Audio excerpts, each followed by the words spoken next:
Bonjour, je suis le professeur Aimé Charles Nicolas. Je m'adresse en priorité aux membres des associations First Caraïbes et Attrait qui m'ont demandé de leur dire ce qu'il faut faire et ce qu'il ne faut pas faire dans cette situation de confinement. Je vais aujourd'hui mettre des mots sur ce que nous ressentons et dans une autre vidéo, j'examinerai les stratégies pour faire face au quotidien qui est parfois lourd. Et dans une troisième vidéo, nous construirons le futur.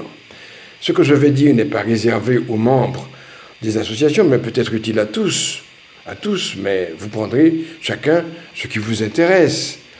Donc d'une façon générale, nous subissons l'hyperprésence du coronavirus et du confinement qui, paradoxalement, se vit dans l'absence.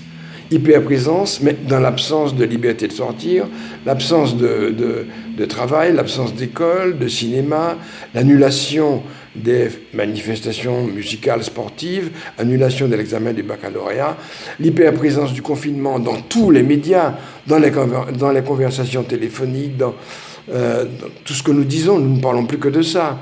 Cette nouvelle privation de liberté, parce que c'en est une, nous a plongé dans une inquiétante étrangeté. Nous ne pouvons plus faire ce qui était habituel, familier. Voir nos enfants, nos amis est interdit. Être dehors, croiser du monde est interdit. Ce qui était loin, comme l'enfermement, la prison, devient présent, puisque c'est notre quotidien.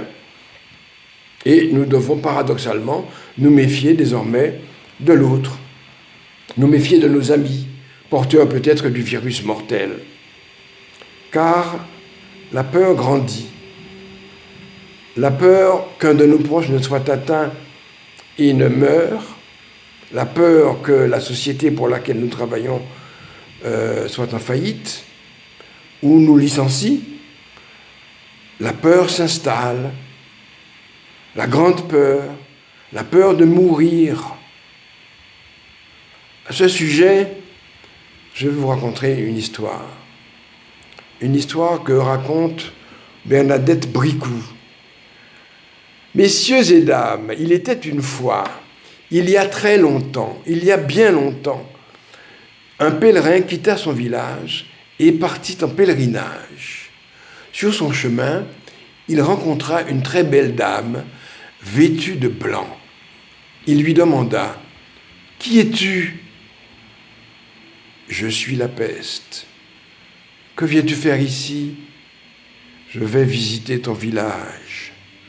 J'y ferai 90 morts, dit-elle. »« 90 morts ? Mais c'est énorme, dit-il. »« 90 morts, pas un de plus. » Et elle continua son chemin. Quand le pèlerin revint à son village, 3 ans plus tard, il le trouva dévasté. Les maisons tombaient en ruine, les jardins n'étaient plus que des herbes folles. Des tombes étaient recouvertes de mousse. La seule personne qu'il rencontra fut la peste, toujours vêtue de blanc. « Tu m'avais promis de ne tuer que 90 personnes, et ce village avait 3000 âmes. »« J'ai tenu ma promesse, répond-elle. Je n'ai tué que 90 personnes, pas une de plus.